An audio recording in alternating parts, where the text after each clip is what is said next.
Pulivendula Vontimitta ZPTC by ఎలక్షన్కి TDP YCP మధ్యన ఉత్కంఠ పోరులో నడుస్తుంది. ఏదైతే ఈరోజు ఎన్నికల ప్రచారానికి రెండు పార్టీలు అయిపోయిన తర్వాత ఎప్పుడూ లేని విధంగా ఒక అసెంబ్లీ సెగ్మెంట్లో ఎన్నికలు జరిగితే ఏ విధంగా ఉంటా అంతకు మించినట్లు కేసులు కూడా నమోదయ్యాయి. దాదాపు పులివెందుల్లో వైసీపీ నాయకులపైన 500కి రీచ్ అయినాయి బైండ్ ఓవర్ కేసులు. అలాగే ఒంటిమిట్టలో కూడా 650 నియర్లీ 650 కేసులు బైండ్ ఓవర్ కేసులు నమోదయ్యాయి.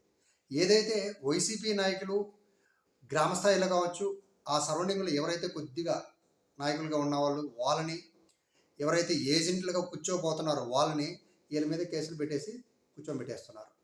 ఈవెన్ ఏజెంట్లు కూడా ఉండకూడదు వైసీపీ వాళ్ళకి.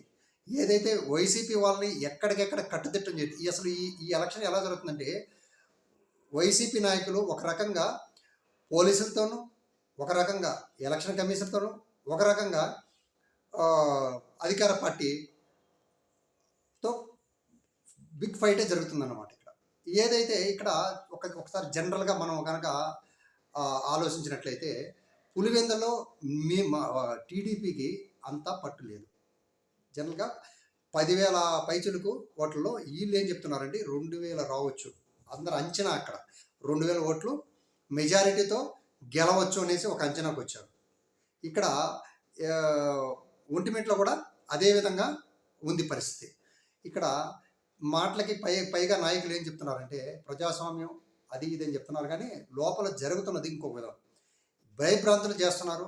ఎవరైతే ఏజెంట్లకు కూడా కూర్చోటానికి కూడా భయపడే స్థాయికి వైసీపీ వాళ్ళు వచ్చేసారు. ఏంటంటే ఇప్పుడు ఏజెంట్ అంటే వాడిని తీసుకుని కూర్చోబెట్టేస్తున్నారు. అక్కడ ఏజెంట్కి నో ఆప్షన్.